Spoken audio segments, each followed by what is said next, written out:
अच्छा बेटा देखिए, मैं अभी वही पेपर हम सॉल्व कर रहे हैं, लेकिन मैं इस तरह करता हूँ, पहले क्वेश्चन नंबर 2 करवा देता हूँ, क्योंकि क्वेश्चन नंबर 1 का काफी पार्ट हमने कर दिया था। तो जिन बच्चों ने ये किया हुआ है वो बेशक क्लास उस टाइम लीव कर दीजिएगा जब मैं ये क्वेश्चन दोबारा करवाऊंगा। अभी हम क्वेश्चन 2 से स्टार्ट करते हैं। क्वेश्चन नंबर 2, और पेपर आपके सामने है, ये मई जून 14 का है। पहले आ जाएंगे क्वेश्चन नंबर 2 पर। आप लोगों के पास बेटा कैलकुलेटर होने चाहिए, ठीक है, और अगर ग्राफ पेपर भी हो तो ज्यादा अच्छी बात है, वरना मैं चले इसी के ऊपर प्लॉटिंग कर दूंगा। इस तरह क्वेश्चन को पहले समझ लें। क्वेश्चन बेटा ये है कि आपके पास ये एक इलेक्ट्रोकेमिकल सेल है, इलेक्ट्रोलिटिक सेल नहीं है। This is electrochemical cell. मुझे कैसे पता चला जी ये इलेक्ट्रोकेमिकल सेल है? बताएं माइदा, कैसे मुझे पता चला कि दिस इज इलेक्ट्रोकेमिकल सेल? इसमें वोल्ट मीटर लगा हुआ है, ठीक है। वोल्ट मीटर ये आपको इलेक्ट्रिसिटी प्रोड्यूस करके देगा, इसमें वोल्टेज प्रोड्यूस होगा। अच्छा, इस इलेक्ट्रोकेमिकल सेल में आपको दो हाफ सेल नजर आ रहे हैं। एक हाफ सेल ये है जो कि राइट हैंड साइड पर सिल्वर इलेक्ट्रोड, और दूसरा हाफ सेल ये अननोन मेटल है। ये आपको नहीं पता कि मेटल कौन सा है। और जो इलेक्ट्रोलाइट है उसके अंदर जो M और N प्लस मीन, बेटा N प्लस का मतलब है कि N के ऊपर चार्ज भी आपको नहीं पता। N1 भी हो सकता है, 2 भी हो सकता है, 3 भी हो सकता है। तो आपको अब क्वेश्चन की नेचर समझ आ जानी चाहिए कि एग्जामिनर आपसे ये पूछना चाह रहा है इस क्वेश्चन में कि आप कैलकुलेशन करके ये बताएंगे कि what is the name of this metal, कि इस मेटल का नाम क्या है। और ये इलेक्ट्रोलाइट, ये मेटल असल में जो Mn प्लस है ना, ये असल में उसी मेटल का आइन है। तो आपने मेटल का नाम बताना है, ठीक है जी। अब आप क्वेश्चन पढ़ें तो आपको समझ आ जाएगी वो क्या कह रहा है। जल्दी से बेटा क्वेश्चन रीड कर ले। वो कह रहा है कि an experiment was set up to investigate how the cell potential of a cell containing metal M in contact with an aqueous solution of its ion Mn plus, और N चार्ज क्या है, 1, 2 या 3 हो सकता है। Change as Mn2 plus was diluted, a standard hydrogen electrode was not available, इसलिए उसने क्या किया जी, इसकी कपलिंग की है, इसको अटैच किया सिल्वर इलेक्ट्रोड के साथ, ठीक है। अब आगे चलें। The metal electrode of the two half cells were connected via voltmeter reading to 2 decimal places। आपको देखिए नीचे टेबल में ना वोल्टेज नजर आ रहे हैं जो उसने 2 डेसिमल प्लेसेस तक मेजर किए हुए हैं। अच्छा, आगे क्या कह रहे हैं जी इसमें? The cell potential was measured for various concentration of Mn plus and the results obtained are shown. Complete the third column of the table. Give each answer to 2 decimal places। आपने बेटा क्या करना है कि ये जो आपके पास कंसेंट्रेशन आ रही है ना, कंसेंट्रेशन मेटल आयन की, इसका लॉग ले लें बस। तो बेटा अगर कैलकुलेटर है तो कहीं बच्चा मुझे बताए कि इसका लॉग क्या आएगा। लॉग आप ले लें, लॉग का बटन प्रेस करें और फिर 5.0 टाइम्स 10 रेज़ टू पावर, क्या आ रहा है जी इसका? -0.301। यस बेटा, हम 0.30 लिखेंगे क्योंकि 2 डेसिमल प्लेसेस तक हमने लिखना है। इसी तरह बेटा आपको इसका लॉग लेना है जी। Log of -1। 1.0 times 10 raise to power -1 क्या आ रहा है -1। कि बेटा मैं सारे 1.00 2 डेसिमल प्लेस बेटा। जी।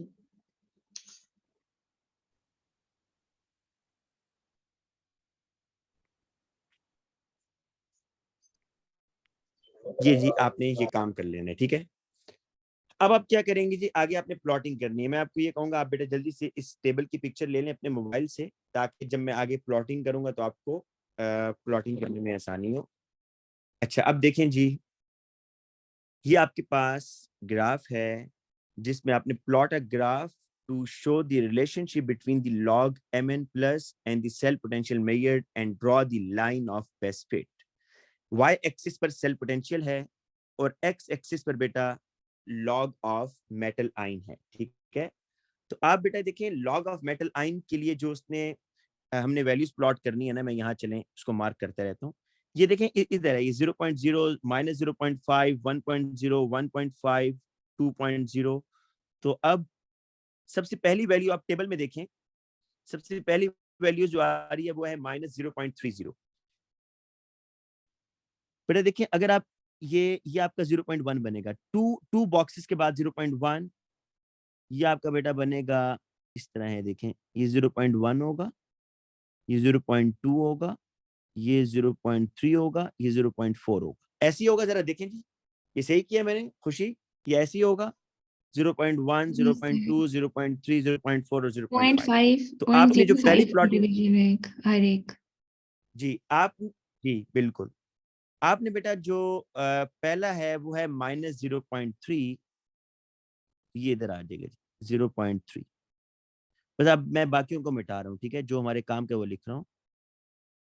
0.1, 0.2 ये आ रहा है जी, ठीक है।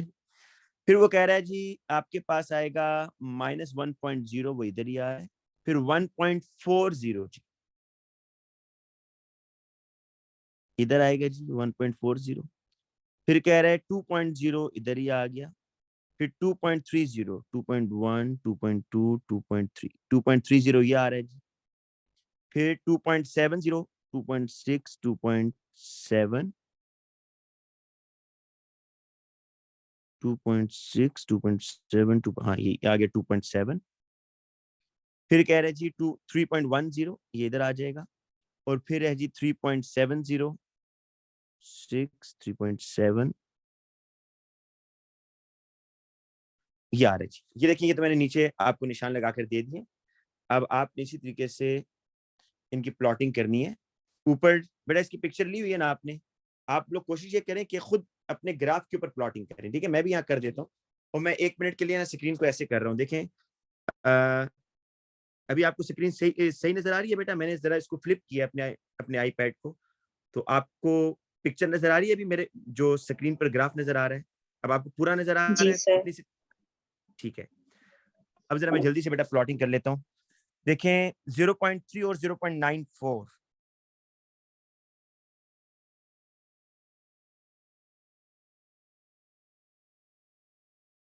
ये आ रहा है जी। 0.94 के सामने कर दिया, ये 0.94 है ना बेटा, इधर से देखते जाए।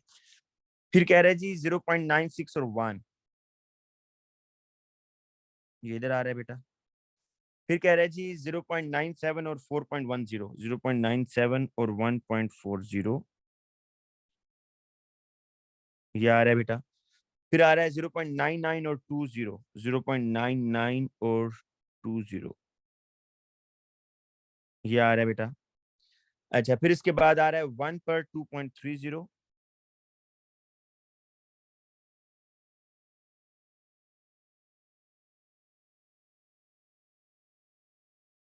ये आ जाएगा जी इधर, इधर आएगा। अच्छा जी, फिर आ रहा है 1.01 पर 2.70,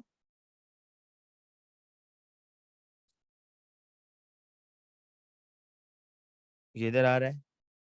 फिर आ रहा है 1.02 पर 3.10,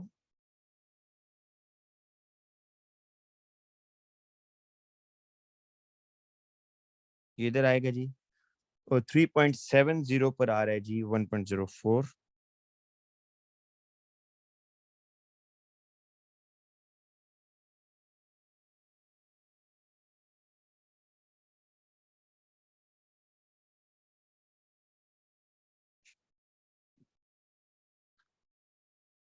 ये जी इस तरह आ रहा है। कि देख ले बेटा, आप लोगों ने अगर प्लॉटिंग किया तो इसी तरह का आना चाहिए। और यहाँ पर लाइन ऑफ बेस्ट फिट अगर मैं ड्रॉ करूँ, तो आप लोग बेटा ये फिजिक्स में ज्यादा अच्छा करते होंगे, इस तरह की बेटा कोई लाइन ऑफ बेस्ट फिट आएगी। तो मैंने हाथ से ड्रॉ किया ना, और ये बेटा पॉइंट्स हैं, ये देखें, एक ये आ रहा है इधर, एक ये आ रहा है, एक ये आ रहा है, एक ये आ रहा है इधर, एक ये आ रहा है, यहाँ पर आ रहा है, एक यहाँ पर आ रहा है, एक यहाँ पर आ रहा है। बेटा ये सही बनी है, देखें आप लोगों ने इस तरह बनाई है। अच्छा, अब इस तरह करते हैं जी, नेक्स्ट पार्ट पर आएंगे। अब नेक्स्ट पार्ट क्या कह रहे हैं? कह रहा है कि is there any anomalous point on your graph, if so circle those point, give a reason for your answer. आप बेटा अगर इसको ज्यादा एक्यूरेटली बनाएंगे तो आपको पता चलेगा कि एक पॉइंट ना थोड़ा सा नीचे आ रहा होगा ऐसे करके, अच्छा एक पॉइंट थोड़ा सा ऊपर आ रहा होगा ऐसे करके, तो आपको ये असल में एनामिलस पॉइंट नहीं है, मत समझे कि ये एनामिलस है, नहीं। ये जो थोड़े से बेटा ऊपर नीचे करके आ रहे हैं ना, इसके पीछे एक रीजन है। जो एनामिलस होते हैं ना वो इस तरह होते हैं भाई, जो एनामिलस पॉइंट होंगे वो काफी ज्यादा डेविएट कर रहे होंगे, जैसे ये मैंने बनाया जी। सपोज मैं आपको एनामिलस पॉइंट बताता हूँ, ये मैं ग्रीन कलर से बना, अगर इस तरह का होता है तो ये एक एनामिली होनी थी, या अगर इस तरह आ रहा होता है तो ये एक एनामिली होनी थी। लेकिन एनामिलस पॉइंट ये नहीं होते, ये तो लाइन के बिल्कुल ऊपर आ रहे हैं, तो एनामिलस पॉइंट नहीं है यहाँ। पहली बात तो ये आप अंडरस्टैंड करें कि यहाँ पर एनामिलस पॉइंट कोई नहीं है। तो मैं पहले लिखूंगा कि there is no anomalous point, लेकिन नो एनामिलस पॉइंट। लेकिन बेटा आप जब इसको पेंसिल से बनाएंगे ना, तो ये पॉइंट आपको थोड़ा सा लाइन से नीचे, कोई पॉइंट थोड़ा सा बेस्ट फिट लाइन से ऊपर नजर आ रहा होगा। तो उसकी क्या रीजन है, उसकी रीजन आप ये लिखें। उसकी रीजन बेटा ये मैं पहले जुबानी बता देता हूँ कि रीजन वो क्यों आ रही है। बेटा उसने क्या आपको कहा है कि आप अपने आंसर 2 डेसिमल प्लेसेस तक लिखें? बिल्कुल लिखें। उसने कहा है कि 2 डेसिमल प्लेसेस तक आपने आंसर लिखने। जो बेटा आपने 2 डेसिमल प्लेसेस तक अपने आंसर लिखने थे, तो आपने अपने कुछ डाटा को राउंड ऑफ भी किया है ना, तो उस राउंड ऑफ करने के लिए और 2 प्लेसेस तक लिखने की वजह से कुछ वेरिएशन आ सकती है। लेकिन एनामिलस पॉइंट ये नहीं होगा। एनामिलस पॉइंट मैंने आपको बताया कि जो एनामिलस पॉइंट होते हैं वो अच्छा खासा लाइन से डेविएट कर रहा होता है ऊपर या नीचे, ठीक है। इसलिए ये एनामिलस पॉइंट नहीं है। एनामिलस पॉइंट काफी ज्यादा डेविएशन कर रहे होते हैं। तो आप यहाँ अब ये लिखेंगे, वो कह रहे हैं कि are there any anomalous point on your graph, if so circle those point, give a reason for your answer. अगर एनामिलस है तो उसकी भी रीजन बताएं, अगर एनामिलस नहीं है तो उसकी भी रीजन बताएं। तो इसमें ये बताएंगे कि there is no anomalous point on the graph, ठीक है जी। अब क्यों नहीं है? अच्छा आप यहाँ बताएं कि there is some variation, there is some variation in points due to the rounding of the data. और ये जो वेरिएशन आ रही है ना, ये किस वजह से आ रही है? That the data involves 2 decimal places. ये आप लिख दें तो ज्यादा अच्छा है।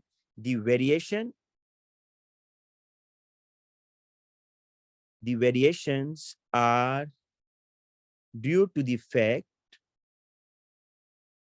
that the data involves 2 decimal places। इस वजह से बेटा कुछ वेरिएशन आ रही है। अच्छा आगे चलते हैं हम नेक्स्ट पार्ट पर। It is known that the cell potential of a cell E is related to the standard electrode potential। ये इसने एक बेटा फॉर्मूला दिया है। Use your graph to determine the charge N of the Mn। ये N पता क्या है? N मेटल के ऊपर जो चार्ज है वो है। Draw appropriate line on your graph to enable you to calculate its slope. Gradient आपने निकालना है। And show in the spaces below how N was calculated. बेटा देखें, आप लोगों ने ये इक्वेशन पढ़ी है सबने, y is equal to c plus mx। इसमें बेटा स्लोप क्या होता है? y is equal to mx plus c में स्लोप क्या होता है? m होता है ना। अच्छा ये तो आपका y आ गया। ये आपका c जो है ना कांस्टेंट E नॉट है। x एक्सिस पर क्या लिया हुआ है बेटा आपने? इस ग्राफ में x एक्सिस पर क्या लिया हुआ है? देखिए Their log of concentration. Yes, log of ये आपका जो है ना लॉग ऑफ mn, ये आपका x है। तो पीछे क्या बचा जी? m क्या होगा फिर बोले? 0.06 over n. यस, तो m आपके पास आ रहा है 0.06 ओवर n। तो आप m क्या होता है? ग्रेडियंट होता है ना। आप सबको ये पता है कि m is the gradient.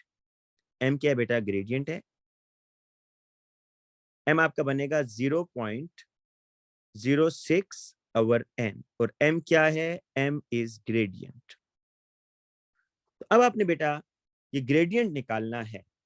Gradient कैसे निकालेंगे जी? ये लाइन ऑफ बेस्ट फिट का ग्रेडियंट निकालें ना जरा। ये मैं आप इसको फिर जरा फ्लिप कर रहा हूँ, एक मिनट। आपने यहाँ पर ग्रेडियंट निकालना है।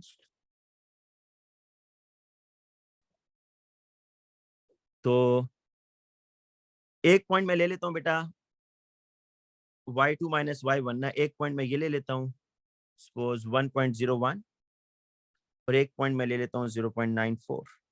ठीक है, ये y2 हो गया, ये सर y ग्रेडियंट माइनस 0.03 आ रहा है। 0.03। ठीक है, मैं भी थोड़ा सा बेटा ये निकाल माइनस के आपको थोड़ा आइडिया दे देता हूँ। ठीक है, और x एक्सिस पर बेटा हम वैल्यू ले लेते हैं 0.3 ले लेते हैं ये, और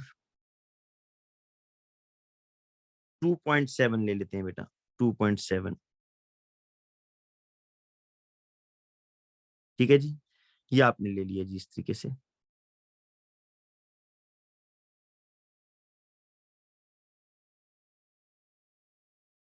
अगर बेटा इसका ग्रेडियंट अभी निकालेंगे ना ऐसे करके, ये तो मैंने रफ सा बनाया, अब इसको बड़े ध्यान से बनाएंगे। Gradient is equal to y2 minus y1 और x2 माइनस x1, तो ये आ रहा है जी 1.01 minus 0.94 divided by minus 2.70 minus minus 0.30, तो ये आपके पास आ रहा है माइनस 0.0292। ठीक है जी, माइनस 0.0292, ये आपका बेटा ग्रेडियंट आ गया। अब इसको आप पुट कर दें यहाँ पर,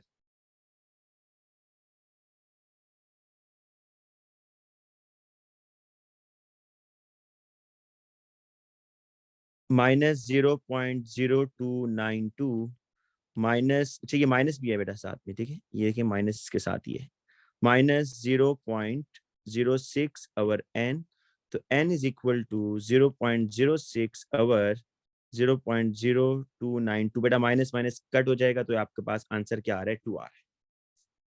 तो आपके मेटल के ऊपर चार्ज पता चल गया ना, मेटल के ऊपर क्या चार्ज है, 2+ चार्ज है। ये जो Mn2+ था ना, ये देखें, ये मेटल के ऊपर चार्ज पता चल गया कि मेटल के ऊपर चार्ज आ रहा है 2+। आपने n की वैल्यू बेटा यहां से पता की है। नेक्स्ट जरा पार्ट देखें, use your graph to determine the standard electrode potential E nought of the cell. Y E nought of the intercept. Cell क्या होगा, Y intercept. शाबाश, ये कैसे पता चला, सर C इक्वेशन के साथ कंपेयर कर लें। Y is शाबाश, ये equal देखिए ना बेटा, to बिल्कुल सही बताया आपने खुशी। ये जो E नॉट है ना, ये असल में C है। C इज द इंटरसेप्ट, मतलब लाइन y एक्सिस पर कहाँ कट कर रही है, जी सर। लाइन y एक्सिस पर जहां कट कर रही है वो आपका इंटरसेप्ट है, और इंटरसेप्ट यहाँ पर क्या है जी, E नॉट। तो आप देखिए उसने कहा है use your graph to determine. अब जरा ग्राफ पर आए, ये आपके बेटा, ये आपकी लाइन ऑफ बेस्ट फिट है ना, ये जो ब्लू कलर से लाइन आपको नजर आ रही है, आप ये देखें कि ये y एक्सिस पर कहां पर कट कर रही है, जहां पर कट कर रही है वो आपका इंटरसेप्ट होगा। तो आप जरा देखें, ये आपको अगर आप सही तरीके से बनाए ना, इसको मैं जरा,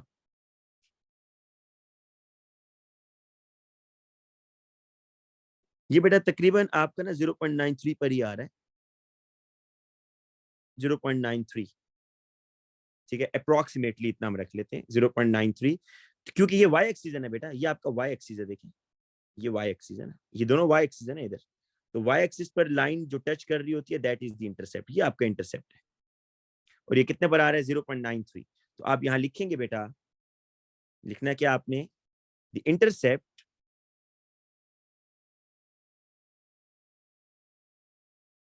एट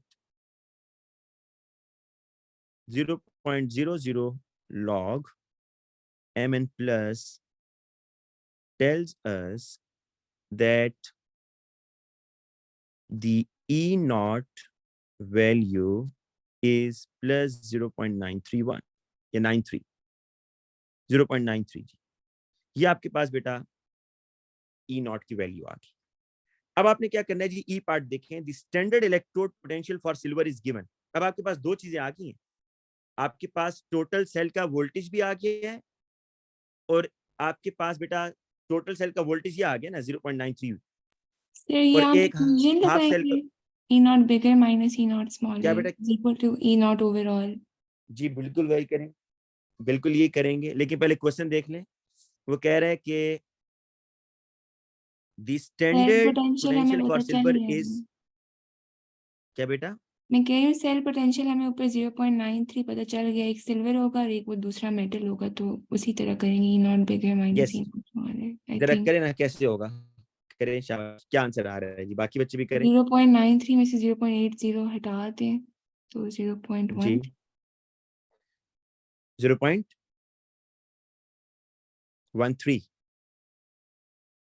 जी सर।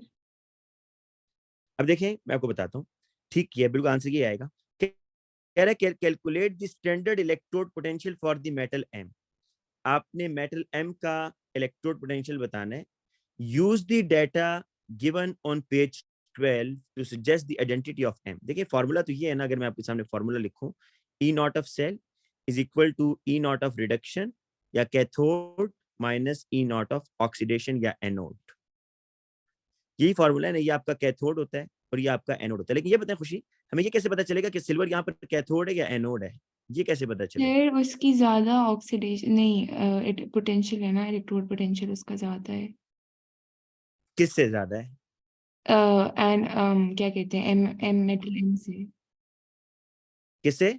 मेटल एम से।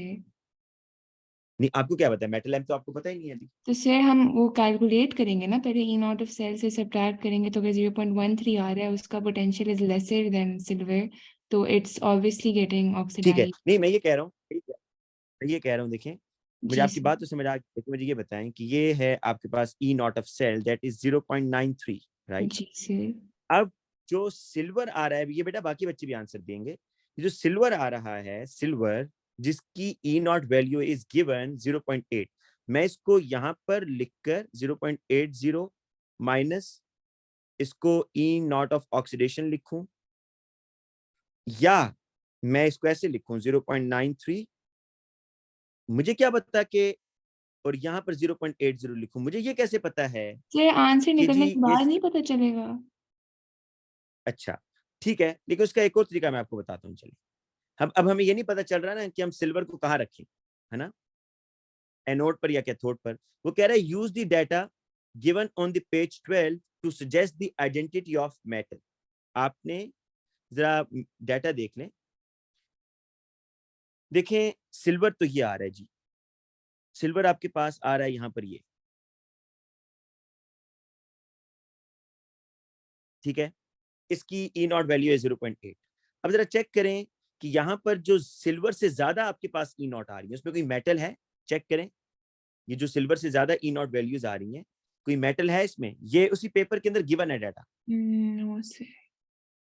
मेटल ऑक्साइड्स हैं, मेटल तो नहीं है ना? नहीं। नहीं है। लेकिन अब आप देखें, सिल्वर आयन से नीचे आपको मेटल नजर आ रहे हैं, कुछ मेटल सिल्वर आयन से नीचे आपको नजर आ रहे हैं। तो इसका मतलब ये हुआ कि सिल्वर जो है ना, ये यहाँ पर एज अ कैथोड काम कर रहा है, क्योंकि इसकी ई नॉट वैल्यू बिगर है। जो दूसरा मेटल होगा वो एज एन एनोड काम करेगा, क्योंकि जो बाकी मेटल्स हैं उनकी ई नॉट वैल्यू सिल्वर से स्मॉल आ रही है। ये नहीं पता कि कौन सा है, लेकिन ये आपको पता चल गया कि 0.80 से स्मॉल है। इसलिए बेटा हमने यहाँ पर जो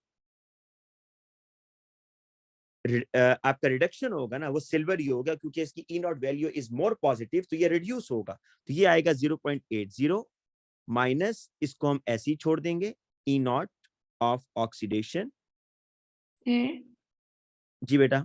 अगर जो दूसरा हाफ सेल है उसमें कोई नॉन मेटल होता, फिर तो हम ये नहीं कर सकते थे ना? नहीं नहीं, फिर तो नहीं बेटा, फिर उसने आपको कहीं और हिंट देना था ना। अच्छा ठीक है sir. E not of oxidation. अब जी आपके पास आंसर क्या आ रहा है, देखें ये 0.13 आ रहा है और minus E not of oxidation है, तो माइनस उधर आ जाएगा, तो आपके पास वैल्यू आ रही है E is equal to minus 0.13 volt. Minus 0.13 volt आ रहा है। तो अब आप देखिए माइनस 0.13 वोल्ट आपके पास यहाँ पर किसका आ रहा है? ये आपको नजर आ रहा है लेड, 0.13 वोल्ट, माइनस 0.13 है। तो इसलिए आपको पता चल गया कि दूसरा मेटल यहाँ पर लेड है। ठीक है, अब वो ये कह रहे हैं जी, अब देखें आपके सामने दोनों वैल्यूज आ गई हैं। मैं यहाँ पर चले वैल्यूज लिखता हूँ ताकि आपको रिएक्शन समझने में आसानी हो। ये बेटा आपका लेड है, इसकी ई नॉट वैल्यू जो है ना वो माइनस 0.13 है। ये आपका सिल्वर है, इसकी 0.80 है।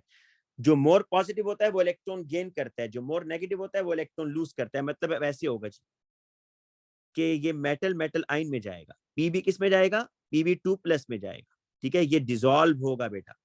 और सिल्वर क्या करेगा, सॉलिडिफाई होगा, सिल्वर इलेक्ट्रॉन गेन करके सॉलिडिफाई होगा। तो अब इसकी इक्वेशन आपने लिखनी है, ओवरऑल इक्वेशन। तो आपको पहले ये समझना है कि सिल्वर लेड ने क्या करना है भाई, लेड ने 2+ में जाना है, ये बात ज़हन में रखें। लेड ने किस में जाना है, 2+ में, ऑक्सीडेशन होगी क्योंकि इसकी E not value is more negative. Silver ने क्या करना है, सिल्वर 1+ इलेक्ट्रॉन गेन करके सॉलिडिफाई होगा, 2 moles. क्योंकि 2 इलेक्ट्रॉन आ रहे हैं तो आप 2-2 मोल बेटा यूज कर लेंगे। तो अब जो इसकी ओवरऑल इक्वेशन बनेगी वैसी होगी। मैं चलें इसी के नीचे पहले सिल्वर लिखता हूँ, 2Ag+1, 2 इलेक्ट्रॉन और 2Ag। तो ये देखें इलेक्ट्रॉन इलेक्ट्रॉन से कैंसिल हो जाएंगे और Pb और 2Ag+1 का रिएक्शन होगा, Pb + 2Ag। तो ये आपने बेटा इक्वेशन लिखनी होगी अब यहाँ पर, Pb + 2 moles of Ag+1, it gives Ag solid और Pb2+। ठीक है, अब अगले क्वेश्चन पर आए। The solution contained in the 2 half cell must be connected using a salt bridge. Why is a salt bridge necessary? पहले देखिए, ये सॉल्ट ब्रिज ये होता है जो 2 हाफ सेल्स को आपस में कनेक्ट कर रहे हैं। इस सॉल्ट ब्रिज का काम क्या है, आप जरा देखें, ये बीकर ए है, ये बीकर बी है। आप मुझे ये बताएं कि बीकर ए में क्या लेड आयन की कंसेंट्रेशन बढ़ना नहीं शुरू हो जाएगी, क्योंकि लेड कॉन्टिन्यूसली डिसॉल्व हो रहा है इनटू इट्स आयन। तो लेड क्योंकि आयंस में जा रहा है ना, तो लेड आयन की कंसेंट्रेशन बढ़ जाएगी बीकर ए में। और जो आपका बीकर बी है उसमें सिल्वर आयन की कंसेंट्रेशन कम हो जाएगी, क्योंकि सिल्वर आयन तो डिपॉजिट हो रहा है। तो एक बीकर में कंसेंट्रेशन बढ़ रही है, दूसरे में कंसेंट्रेशन कम हो रही है। तो इस तरह बेटा सेल काम करना छोड़ देता है जब कंसेंट्रेशन का फर्क आ जाए दोनों बीकर्स में, एक में आयंस बढ़ते जा रहे हैं, एक में कम होते जा रहे हैं। तो सॉल्ट ब्रिज बेसिकली काम क्या करता है, सॉल्ट ब्रिज इन आयंस को बैलेंस करता है। मतलब जो बीकर ए में आयंस बढ़ गए हैं ना, उनको वो बीकर बी में शिफ्ट करेगा। तो salt bridge allows the movement of ions in order to maintain the charge balance in the electrochemical cell. ये मूवमेंट ऑफ आयंस को अलाउ करता है। तो आप लिख देंगे salt bridge allows the movement of ions, ये मूवमेंट ऑफ आयंस को अलाउ करेगा कि बीकर ए में जो आयंस बढ़ गए वो बीकर बी में चले जाएं। ठीक है जी, तो salt bridge allows the movement of ion, it allows the, जी बेटा, जो इलेक्ट्रॉन्स लेड से जाएंगे सिल्वर के पास, वो वोल्ट मीटर के थ्रू जाएंगे? नहीं बेटा, वोल्ट मीटर के थ्रू नहीं जाते। असल में होता है ये कि वोल्ट मीटर के अंदर तो आपने रेजिस्टेंस लगाई होती है ना, आपकी तो कोशिश जी होती है सर। कि इलेक्ट्रॉन मूव ना करे ना, तभी तो आप पोटेंशियल डिफरेंस फाइंड आउट करते हैं, लेकिन फिर भी कुछ ना कुछ चले जाते तो हैं। वो 100% कितने हो रेजिस्टेंस तो आप नहीं जाएंगे? कर सकते ना जी। तो वो मतलब वो वोल्ट मीटर के थ्रू ही जाएंगे ना? सॉल्ट ब्रिज तो यस, इलेक्ट्रॉन को नहीं कंडक्ट करता ना? हाँ, सॉल्ट ब्रिज तो आयंस को, लेकिन ये आयंस। मत समझे कि जी। अगर आपने इलेक्ट्रॉन मूव करवाने हो ना, फिर आप वोल्ट मीटर हटा देते हैं, फिर आप वायर लगाते हैं बस। Okay okay sir. लेकिन आपको पता होगा, आपने फिजिक्स में पढ़ा होगा कि वोल्ट मीटर के अंदर जी रेजिस्टेंस सर। होती है बहुत ज्यादा। जी, आइडियल में होती है ना, मतलब इस जी, तरह का तो जितनी कोई नहीं अच्छी, होता जितनी ज्यादा जिसमें रेजिस्टेंस होगी ना, 100% हो। जितनी ज्यादा रेजिस्टेंस होगी ना बेटा, जितनी ज्यादा रेजिस्टेंस होगी जी उतना सर। एक्यूरेट वोल्टेज आप मेजर करेंगे। और जितना अच्छा। जो है इलेक्ट्रॉन मूव करना शुरू हो जाएंगे तो आपकी वोल्टेज ड्रॉप होना शुरू हो जाएगी। अच्छा, ओके। अब अगला क्वेश्चन बड़ा बड़ा इंटरेस्टिंग है। वो कह रहे हैं जी कि ये जो सॉल्ट ब्रिज होता है ना, मतलब ये एक बीकर है, ये दूसरा बीकर है, इसमें आपने ये सॉल्ट ब्रिज किसका बना होता है, पहले ये बताएं।